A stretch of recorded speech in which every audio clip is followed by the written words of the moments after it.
If you're receiving a lot of notifications from Leonardo AI app, then in this video, I'm going to show you how you can permanently stop notifications from Leonardo AI app. If this video helps, please like and subscribe. All right. To do this, you need to access Leonardo AI app info page.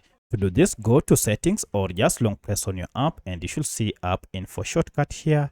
If you don't see this shortcut, you should see a settings gear or even the name of the app next to it, and tap on it to access this AI app info page.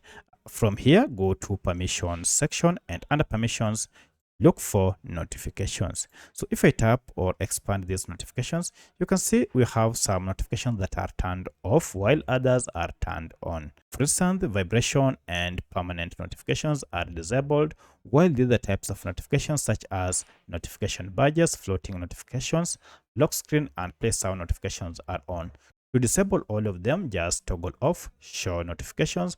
This will disable all the other notifications. From now henceforth, you'll never again receive notifications from Leonardo AI.